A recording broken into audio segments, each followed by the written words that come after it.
नमस्कार दोस्तों, कैसे हो आप सब। दोस्तों, एमपीपीएससी प्रीलिम्स एग्ज़ाम की यूनिट 9 अर्थात सूचना एवं संचार प्रौद्योगिकी, इंफॉर्मेशन एवं कम्युनिकेशन टेक्नोलॉजी की वीडियो सीरीज़ के इस वीडियो में हमें चर्चा करनी है इंटरनेट वेब ब्राउज़र के बारे में, सर्च इंजन के बारे में। इन सभी बिंदुओं पर इस वीडियो में हमें बात करनी है। तो चलिए शुरुआत करते हैं वेब ब्राउज़र से। दोस्तों, वेब ब्राउज़र एक ऐसा सॉफ्टवेयर प्रोग्राम है। जी हाँ, वेब ब्राउज़र एक सॉफ्टवेयर प्रोग्राम है जो कि कंप्यूटर को इंटरनेट से जोड़ने में मदद करता है। ध्यान रखें, ऐसा सॉफ्टवेयर प्रोग्राम है वेब ब्राउज़र जो कंप्यूटर को इंटरनेट से जोड़ने में मदद करता है। आपको मान लो प्रश्न आए कि निम्न में से कौन सा एक कथन कंप्यूटर को इंटरनेट से जोड़ने में मदद करता है, और वहाँ वेब ब्राउज़र का ऑप्शन है, तो आप इस पर टिक कर दें। दोस्तों, वेब ब्राउज़र के द्वारा वर्ल्ड वेब तक पहुंचा जा सकता है। ये ऐसे भी प्रश्न बन सकता है, वर्ल्ड वेब तक पहुंचने में हम निम्न में से किसका या किस सॉफ्टवेयर प्रोग्राम का सहारा लेते हैं, तब आप आंसर करेंगे वेब ब्राउज़र। उम्मीद है इतनी चीज़ें क्लियर होंगी। फिर दोस्तों, यहाँ पर एक इन्फॉर्मेशन अलग से आपको दी हुई है। इंटरनेट एक्सप्लोरर को माइक्रोसॉफ्ट द्वारा 15 जून 2022 को बंद कर दिया गया। अब आपको ध्यान रखना है कि इंटरनेट एक्सप्लोरर अब यूज़ नहीं होता। माइक्रोसॉफ्ट के द्वारा कब? 15 जून 2022 को इसे बंद कर दिया। अब हम बात करेंगे प्रमुख वेब ब्राउज़र की। उनका आइकन आपको देख लेना है। यहाँ पर स्वामित्व किसके पास है या किस कंपनी का वेब ब्राउज़र है, कब उसको बनाया गया, और उसके संबंध में यदि कोई विशेष तथ्य है तो उसको भी हम जानेंगे। शुरुआत हम करेंगे मोज़ेक वेब ब्राउज़र से। यहाँ पर आप इसका आइकन देख सकते हैं दोस्तों। मार्क एंडरसन के स्वामित्व है और वर्ष 1993 में इसे बनाया गया। आपको ध्यान रखना है, जो मोज़ेक ब्राउज़र है यह पहला ग्राफिकल वेब ब्राउज़र है। ध्यान रखें दोस्तों, जो मोज़ेक वेब ब्राउज़र है वह दुनिया का पहला ग्राफिकल वेब ब्राउज़र है। फिर बारी आती है नेटस्केप नेविगेटर की। दोस्तों, ये AOL ग्लोबल ऑपरेशंस लिमिटेड के स्वामित्व में आता है। वर्ष 1994 में इसे बनाया गया। दोस्तों, आपको सबके सन याद नहीं रखने हैं, आपको पहला ग्राफिकल वेब ब्राउज़र 1993 याद करना है। इसके अलावा गूगल, याहू, इन सब के आपको जो महत्वपूर्ण हैं उनके सन आपको याद रखने हैं। यदि बाकी के याद हो जाते हैं तो बहुत अच्छी बात है। यहाँ पर हमें डिस्कशन सबके बारे में करना है। तो दोस्तों, Netscape navigator AOL global operations limited के स्वामित्व में आता है। वर्ष 1994 में इसे बनाया गया या लॉन्च किया गया, जो आप बोलना चाहें। यहाँ पर सन बस हेडिंग लगी हुई है। फिर बारी आती है ओपेरा की। दोस्तों, ओपेरा के स्वामित्व में 1995। आप में से काफ़ी सारे लोगों की डेट ऑफ बर्थ 1995 होगी, 94 होगी, 96 होगी, 97 होगी।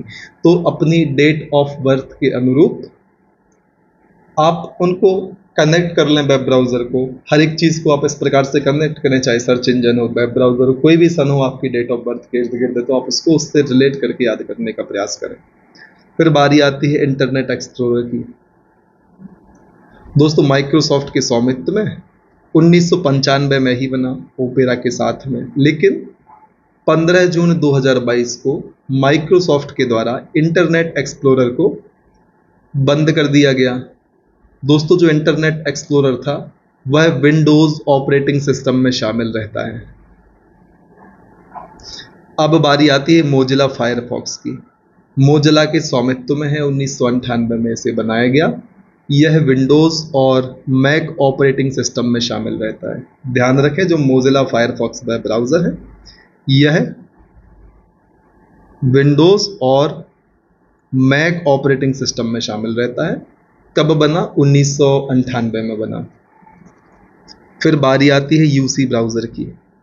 दोस्तों लोगो आपको देखते जाना है। अब मैं इनको आपको खुद से तो दिखा नहीं सकता, आपकी आंख के अंदर घुस के इस साइड आपकी आंख को मोड़ दूं। इनको आप देखते चलें ताकि जब भी आप इनमें से किसी एक का यूज़र करें तब आपको ध्यान आए कि हाँ, इस आइकन को मैंने शायद पहले भी कहीं देखा है। तो आपको चीज़ें कनेक्ट करने में आसानी होगी इससे। तो फिर यूसी ब्राउज़र दोस्तों, यूसी कंपनी के स्वामित्व में काफ़ी सारे ब्राउज़र उन्हीं के नाम की कंपनी के स्वामित्व में है। 2004 में ये बना। दोस्तों फेसबुक भी 2004 की ही है। जो यूसी ब्राउज़र है दोस्तों, इसका निर्माण अलीबाबा स्वामित्व वाली कंपनी यूसी ब्राउज़र ने किया। आपको ध्यान क्या रखना है, जो यूसी कंपनी है वो अलीबाबा स्वामित्व वाली कंपनी है। फिर बारी आती है सफारी की। एप्पल के स्वामित्व में है, इसका सन भी आप याद रखें, वर्ष 2007। इसका उपयोग आईफोन, आईपैड में किया जाता है। यह मैक ऑपरेटिंग सिस्टम में शामिल होता है। अभी हमने दोस्तों बात की थी मोजिला फायरफॉक्स की, यह भी दोस्तों मैक ऑपरेटिंग सिस्टम में शामिल रहता है, और सफारी तो दोस्तों उसके लिए बना ही है, तो आप देख सकते हैं। फिर गूगल क्रोम बहुत ही महत्वपूर्ण है, गूगल के स्वामित्व का दोस्तों सन भी याद रखें 2008। Safari 2007, Google Chrome 2008। विश्व में सर्वाधिक उपयोग किया जाने वाला वेब ब्राउज़र, बहुत महत्वपूर्ण बिंदु, दुनिया में सबसे ज़्यादा उपयोग किया जाने वाला वेब ब्राउज़र कौन सा है, तो वह है गूगल क्रोम। कब बना, वर्ष 2008। सन भी आप याद रखें। दोस्तों गूगल की स्थापना कब हुई थी या गूगल कब बना था, तो वर्ष 1998 में बना था। फेसबुक कब बना था, 2004 में बना था। यूट्यूब कब बना था, कमेंट सेक्शन में बताएं। फिर बारी आती है एपिक ब्राउज़र की। दोस्तों किसके स्वामित्व में है, हिडन रिफ्लेक्स के स्वामित्व में 2010 में बना, भारत का पहला वेब ब्राउज़र। इसलिए महत्वपूर्ण होता है क्योंकि जो एपिक ब्राउज़र है, नाम से तो नहीं लग रहा इंडिया का होगा, लेकिन ये इंडिया का है।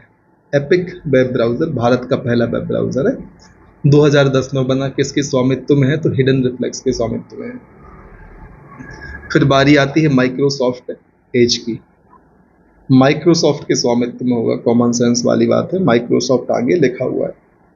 कब बना, 2015 में, और यह इंटरनेट एक्सप्लोरर का संशोधित रूप है।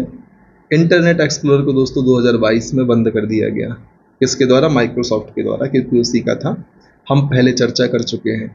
फिर बारी आती है अन्य वेब ब्राउज़र की, जिसमें शामिल है torch browser, iron browser, slim boat, kilo आदि। आपको ध्यान रखना है, आपसे प्रश्न अलग अलग तरीके से पूछा जा सकता है, उनके विशेष तथ्यों को लेकर पूछा जा सकता है कि भारत का पहला वेब ब्राउज़र कौन सा था, कौन सा वेब ब्राउज़र पहला ग्राफिकल वेब ब्राउज़र था। इस प्रकार से भी प्रश्न आ सकता है कि निम्न में से कौन सा वेब ब्राउज़र है या कौन सा वेब ब्राउज़र नहीं है। तो आपके लिए हर परिस्थिति के लिए तैयार रहना है। प्रश्न किसी भी प्रकार से पूछें, आपको आंसर सटीकता के साथ देना है। फिर बारी आती है सर्च इंजन की। तो दोस्तों सर्च इंजन भी एक प्रकार का सॉफ्टवेयर है जो वर्ल्ड वाइड वेब पर मौजूद जानकारियों को कीवर्ड्स के जरिए ढूंढने में यूजर की, हम और आप जैसे लोगों की सहायता करता है। कौन, सर्च इंजन। ध्यान रखें दोस्तों, सर्च इंजन एक प्रकार का सॉफ्टवेयर है जो वर्ल्ड वाइड वेब पर जानकारियों को ढूंढने में मदद करता है। किसकी सहायता से, कीवर्ड की सहायता से। आपने देखा होगा सर्च बॉक्स में हम कीवर्ड टाइप करते हैं और कीवर्ड के हिसाब से जितने भी रिजल्ट्स होते हैं सर्च इंजन हमारे सामने सारे शो कर देता है। तो दोस्तों सर्च इंजन सामान्यतः या मुख्यतः, दोस्तों ध्यान रखें, सर्च इंजन मुख्यतः 4 प्रकार के होते हैं। Crawler search engine, directories, hybrid और मेटा सर्च इंजन। बस अब एक एक करके हमें इनकी चर्चा इस वीडियो में करनी है। सबसे पहले बात करेंगे क्रॉलर सर्च इंजन की। क्रॉलर सर्च इंजन को दोस्तों वेब स्पाइडर के रूप में भी जाना जाता है। प्रश्न यहीं से बन जाएगा, निम्न में से किस सर्च इंजन को वेब स्पाइडर कहा जाता है। तब आपको आंसर करना है क्रॉलर सर्च इंजन। इसे वेब स्पाइडर के रूप में जाना जाता है। यह नई सामग्री और डेटाबेस को अपडेट करने वाले सर्च इंजन है। ध्यान रखें दोस्तों, नई सामग्री और डेटाबेस को अपडेट करने वाले सर्च इंजन कौन से होते हैं? तो वे होते हैं क्रॉलर सर्च इंजन। इसके उदाहरण हैं Yahoo, Google, Bing, DuckDuckGo और आस्क। ऐसा प्रश्न आएगा, निम्न में से कौन सा क्रॉलर सर्च इंजन का उदाहरण है? तब भी आपको ये एग्जाम्पल्स याद रखने हैं। फिर बारी आती है डायरेक्टरीज सर्च इंजन की। दोस्तों इसमें कैटेगरी के आधार पर वेबसाइट की सूची दी जाती है। किसमें? डायरेक्टरीज सर्च इंजन में।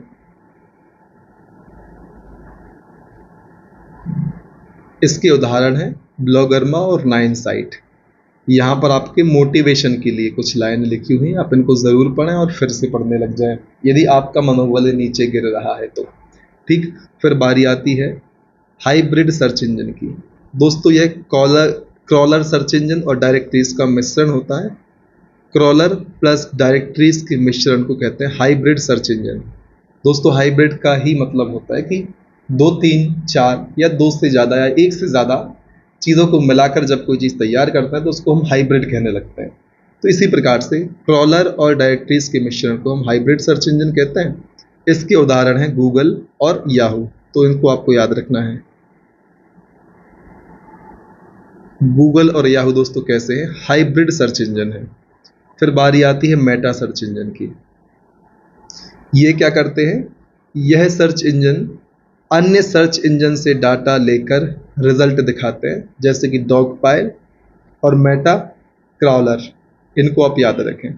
फिर अब हमें एक टेबल की बात करनी है जिसमें मुख्य सर्च इंजन के बारे में बताया गया है। इसमें आपको आइकन देखना है। जी हाँ दोस्तों, आपको देखना है आइकन को मैं नहीं दिखा सकता आपको। ठीक, फिर सन की बात करनी है, कब बने और किस देश के हैं, इतनी चर्चा हमें करनी है।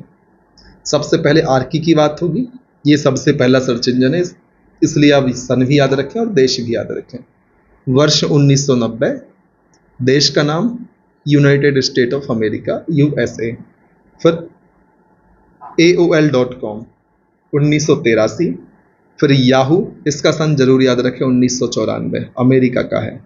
फिर नेटस्केप दोस्तों, सन याद करने की आवश्यकता नहीं, अमेरिका का है। इतना याद रखें कि नेटस्केप क्या है? एक सर्च इंजन है। इतना आपको याद रखना है। सन और यदि आप देश याद रखना चाहें तो ऐसा याद कर ले कि याहू के समान है नेटस्केप, मतलब सर्च इंजन भी हो गया, ईयर भी सेम हो गया और प्लेस या कंट्री भी सेम हो गए। तो याहू नेटस्केप एक साथ पढ़ लें। फिर आप 1994 और USA को याद रख लें। फिर वेबोपीडिया, ऐसे याद करें याहू के 2 साल बाद 1996 है, अमेरिका का ही। फिर ask.com, ये भी याहू के 2 साल बाद या वेबोपीडिया के साथ में अमेरिका का है। फिर गूगल तो सबको याद करना ही, अलग से 98 याद कर लें। फिर गूगल के हिसाब से हम बाकी चीज़ें देखेंगे। गूगल भी अमेरिका का है। फिर बारी आती है एंडेक्स की। दोस्तों रूस का है, आप देश जरूर याद रखें। एंडेक्स रूस का सर्च इंजन है, वर्ष 2000। फिर बाइडू दोस्तों, ये भी सन 2000 का सर्च इंजन है, चीन का है। फिर खोज दोस्तों 2004 भारत का है। ये लोगो देख लें, 1 2 3 खोज इंडिया। ठीक, इस प्रकार से सर्च इंजन की बात की। फिर बारी आती है गुरु की। दोस्तों नाम से समझ आ रहा भारत का है, 2006। डक डक गो अमेरिका का है, 2008। बिंग दोस्तों USA का है, 2009। चाचा.com USA का है दोस्तों, 2006। दोस्तों चाचा.com ध्यान रखें। फिर बारी आती है yippee की, 2010 में बना। फिर ऑस्कोवो की बात आती है, 2015, UK का है, यूनाइटेड किंगडम का है। फिर गुड गोफर 2015, ओमनिटी 2016 USA का है। फिर दोस्तों यदि अन्य सर्च इंजन की बात करें तो डॉगपाइल दोस्तों USA का है, कोकोरिको फ्रांस का है, शोरा अफगानिस्तान का है, रफ्तार भारत का है और हॉट बूट अमेरिका का है। इतनी चीज़ें आपको ध्यान रखनी है। और फिर अब हमें चर्चा करनी है ईमेल के बारे में। दोस्तों सर्च इंजन वेब ब्राउज़र में आप ज़रूर ध्यान रखें कौन सा सर्च इंजन है, कौन सा वेब ब्राउज़र है, ताकि एग्जाम में यदि बेसिक सा प्रश्न आए निम्न में से कौन सा सर्च इंजन है, कौन सा वेब ब्राउज़र है, एटलीस्ट आप उस क्वेश्चन को तो गलत ना करें। सन आपको याद हो ना हो ज़्यादा फर्क नहीं पड़ेगा। यदि आसान क्वेश्चन गलत करोगे तब ज़्यादा दुख होगा कि इसको पढ़ा था बस ध्यान नहीं रख पाए। तो मल्टीपल टाइम आप रिवीजन करें और बस लगे रहें। तो चलिए बात कर लेते हैं ईमेल की। ईमेल क्या होता है? फुल फॉर्म देख लें, इलेक्ट्रॉनिक मेल, यहीं से शुरुआत हो गई। फुल फॉर्म आपको याद रखना, इलेक्ट्रॉनिक मेल। दोस्तों जो ईमेल होता है, इंटरनेट पर सूचना और संदेश पहुंचाने का प्रमुख साधन होता है। इसके माध्यम से संदेश के साथ अटैचमेंट के रूप में चित्र या अन्य प्रकार के दस्तावेज भी भेजे जाते हैं। ध्यान रखें दोस्तों, संदेश के साथ जब आप ईमेल में चित्र या दूसरे दस्तावेज भेजोगे तो उसको अटैचमेंट के रूप में भेजा जाता है। यहाँ से भी आपके एग्जाम में सीधा प्रश्न बनता है। कहाँ से? अटैचमेंट से। ईमेल का आविष्कार अमेरिका के रे टॉमलिंसन के द्वारा किया गया। इनका नाम भी आपको ध्यान रखना है, रे टॉमलिंसन। कहाँ के हैं? अमेरिका के हैं और ईमेल के आविष्कारक के रूप में जाना जाता है। दोस्तों 30 अगस्त 1982, यह सन भी याद रखना है, 30 अगस्त 1982 को अमेरिकी सरकार ने भारतीय अमेरिकी वी.ए. शिवा अय्यादुरई, नाम ध्यान रखें, वी.ए. शिवा अय्यादुरई को आधिकारिक रूप से ईमेल की खोज करने वाले व्यक्ति के रूप में मान्यता दी। तो आपको दो नाम याद रखने हैं, एक तो याद रखना है रे टॉमलिंसन और दूसरा या नाम याद रखना है वी.ए. शिवा अय्यादुरई। फिर बारी आती है, भारत में सबसे पहले ईमेल सेवा www.hotmail.com शुरू की गई, जिसका निर्माण सबीर भाटिया द्वारा किया गया। हॉटमेल के जनक कहलाते हैं ये, ठीक है। फिर बारी आती है चर्चा करने की निःशुल्क ईमेल सुविधा उपलब्ध कराने वाली प्रमुख संस्थाओं की, जिसमें शामिल है जीमेल, जिसका यूज़ लगभग सभी लोग करते होंगे, Yahoo mail, Rediff mail, Hotmail, AOL mail, Proton mail, Zoho mail, iCloud mail, SendGrid mail और इंडिया टाइम्स। फिर दोस्तों अब चर्चा करनी है ईमेल एड्रेस के भाग की। तो दोस्तों ईमेल में दो भाग होते हैं। पहला भाग होता है यूज़र नेम और दूसरा भाग होता है डोमेन नेम, जिसे @ द्वारा अलग किया जाता है। दोस्तों इस साइन को बोलते हैं @, यह भी आप ध्यान रखें। फॉर एग्जाम्पल आपके लिए यहाँ पर बताया गया है प्रवीण टू फास्ट @gmail.com। यहाँ प्रवीण टू फास्ट, जो आपको ये वाला पोर्शन दिख रहा है, यह दोस्तों क्या है? यह यूज़र नेम है और जो @ के बाद gmail.com है, यह डोमेन नेम है। इतनी चीज़ें आपको ध्यान रखनी है। फिर बारी आती है ईमेल की विशेषताओं की। तो दोस्तों ईमेल के द्वारा हम संदेश को बहुत अधिक दूर भी आसानी से भेज सकते हैं, क्योंकि आपको स्पेशल खुद मेहनत थोड़ी ना करनी है। संदेश लिख के भेज देना, वो ऑटोमेटिकली नेटवर्क की सहायता से पहुंच जाना है। तो कितनी भी दूर बड़ी ही आसानी से आप भेज सकते हो, आपको तो उतना ही काम करना है बस, ठीक है। ईमेल में संदेश के साथ साथ data, file, video, photo, PDF, अन्य डॉक्यूमेंट भी भेजे जा सकते हैं और बहुत ही सस्ता होता है ईमेल, हम सभी जानते हैं। ये पॉइंट ना भी पढ़ते तो भी काम चलता। फिर बात आती है ईमेल में मैसेज के कौन कौन से भाग होते हैं। तो बेसिक कॉमन सेंस वाली बात है शुरू के 2 पॉइंट। तो फ्रॉम मतलब जो व्यक्ति मेल भेज रहा है उसका ईमेल एड्रेस फ्रॉम में लिखा जाता है, मतलब कहाँ से ईमेल भेजा जा रहा है, जहाँ से भेजा जा रहा है वह फ्रॉम के अंतर्गत आएगा। टू, जिस व्यक्ति को ईमेल भेजा जा रहा है या जो व्यक्ति ईमेल को प्राप्त करेगा या रिसीव करेगा, उसका एड्रेस टू वाले सेक्शन में लिखा जाएगा। फिर बारी आती है CC।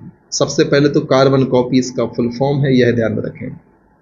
जो व्यक्ति मैसेज से सीधा मतलब नहीं रखता है लेकिन यूज़र चाहता है कि उसे इस बारे में मालूम रहे, इसके लिए एड्रेस CC लिखा जाता है। ऐसे व्यक्ति के लिए जो मैसेज से सीधा संबंध नहीं रखता लेकिन भेजने वाला चाहता है कि उसे इस बारे में मालूम हो, तो उस व्यक्ति का एड्रेस जो सीधे संबंध नहीं रखता CC वाले सेक्शन में लिखा जाता है। फिर बारी आती है दोस्तों BCC की। इसका फुल फॉर्म देख लें, ब्लाइंड कार्बन कॉपी। अगर यूज़र कई लोगों को मैसेज भेजना चाहता है बिना बाकी लोगों के जाने हुए, तो तो वह यूज़र BCC का उपयोग कर सकता है। आपको यहाँ पर CC BCC इनमें कन्फ्यूज़ नहीं होना। फिर बारी आती है सब्जेक्ट की। यह मेल का विषय होता है जिसमें आपको किस बारे में मेल भेजना है यह बताना होता है, जैसे कि हम अक्सर एप्लीकेशन में करते हैं, जब स्कूल टाइम पर एप्लीकेशन लिखा करते थे। फिर बारी आती है मेल बॉक्स और उसके बाद उसके भाग की। सबसे पहले मेल बॉक्स वह स्थान जहां सभी प्रकार के ईमेल को व्यवस्थित करके अलग अलग फोल्डर में रखा जाता है, मेल बॉक्स कहलाता है। फिर ड्राफ्ट, ईमेल को ड्राफ्ट करके सेव करना जिसे बाद में भेज सकते हैं। फिर थ्रैश दोस्तों, डिलीट किए गए ईमेल को थ्रैश कहते हैं। आउटबॉक्स दोस्तों, फेल्ड या अनसेंड हुई ईमेल को आउटबॉक्स के अंतर्गत रखते हैं। फिर स्पैम दोस्तों, जंक या अवांछित मेल यहाँ पर रहती है।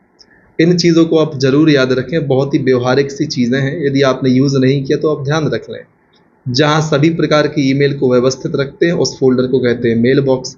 फिर ड्राफ्ट दोस्तों, ईमेल को ड्राफ्ट करके सेव करना, कि आपने मान लो कोई ईमेल बना लिया, हाँ इस तरीके से हमें चीज़ें भेजनी है, और सेव करके रख लिया कि बाद में भेजेंगे, तो इसे हम कहते हैं ड्राफ्ट। थ्रैश दोस्तों, डिलीट किए गए ईमेल। आउटबॉक्स, फेल्ड या अनसेंड हुई ईमेल, आपने भेजा लेकिन किसी भी कारणवश फेल्ड हो गया तो वो आउटबॉक्स में जाएगी। और स्पैम दोस्तों, जंक या अवांछित ईमेल स्पैम वाले सेक्शन में जाएगी। फिर बात करनी है ईमेल से संबंधित कुछ अन्य महत्वपूर्ण तथ्यों की। याद रखें दोस्तों, स्पैम ईमेल में आए अवांछित संदेश को कहते हैं। ठीक है, ईमेल में अधिकतम 25 MB की फाइल भेजी जा सकती है। इंपॉर्टेंट बिंदु है दोस्तों, अधिकतम 25 MB की फाइल आप ईमेल के जरिए भेज सकते हैं। और ईमेल दोस्तों क्लाइंट सर्वर मॉडल पर काम करता है। सीधा प्रश्न आएगा, ईमेल दोस्तों किस पे? क्लाइंट सर्वर मॉडल पे काम करता है। ईमेल संदेश के साथ text, photo, audio, video file के साथ भी भेजा जा सकता है, जिसे अटैचमेंट कहते हैं। आपसे ये कहा जा रहा है ईमेल संदेश के साथ आप टेक्स्ट भेज सकते हो, वीडियो, फोटो, ऑडियो, ये सब भेज सकते हो अटैचमेंट के रूप में। जब आप एक काम करिए, आप एक बार ईमेल किसी को भेज कर देखें, घर पे ही किसी दूसरे व्यक्ति को भेजें और सारे ऑप्शंस को यूज़ करके देख लें। इस टॉपिक में आपको फिर किसी भी चीज़ को याद करने की आवश्यकता नहीं होगी। दोस्तों, इंटरनेट पर ईमेल द्वारा संदेश भेजने के लिए SMTP अर्थात सिंपल मेल ट्रांसफ़र प्रोटोकॉल का उपयोग किया जाता है, एवं प्राप्त करने के लिए POP अर्थात पोस्ट ऑफिस प्रोटोकॉल का। भेजने के लिए SMTP और प्राप्त करने के लिए POP का यूज़ करते हैं। यहाँ पर SMPT लिखा, इसको आप SMTP कर लें। ठीक है, ईमेल एड्रेस में यूज़र नेम अधिकतम 64 कैरेक्टर का हो सकता है। क्या? ईमेल एड्रेस में यूज़र नेम अधिकतम 64 कैरेक्टर तक हो सकता है, इसको भी आपको ध्यान रखना है। रोबोट टूल के जरिए किसी को अधिक संख्या में ईमेल भेजना ईमेल बॉम्बिंग कहलाता है। बहुत सारे ईमेल एक साथ किसी को भेज देना रोबोटिक टूल के जरिए, उसको हम कहते हैं ईमेल बॉम्बिंग।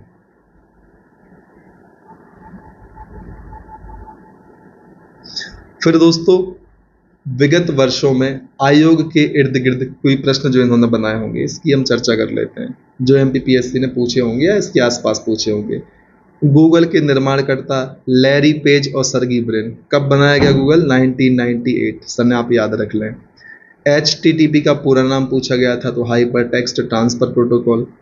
SMTP का मैंने आपको अभी बताया, POP का मैंने अभी बताया, इनके फुल फॉर्म आप हमें कमेंट सेक्शन में बताएं। www के आविष्कारक टिम बर्नर्स-ली।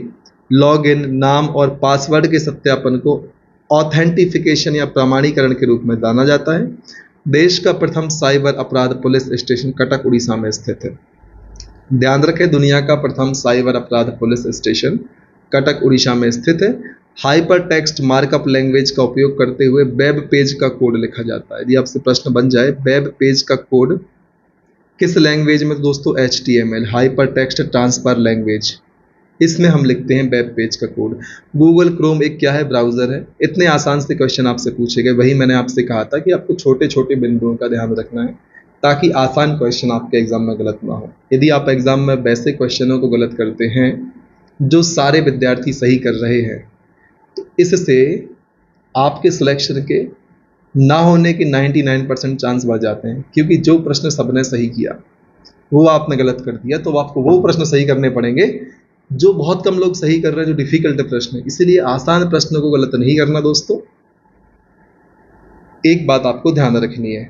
तो इसी प्रकार से बने रहें हमारे साथ, लगातार मेहनत करें और तब तक ना रुकें जब तक कि आपको आपका लक्ष्य प्राप्त नहीं होता। जय हिंद, वंदे मातरम।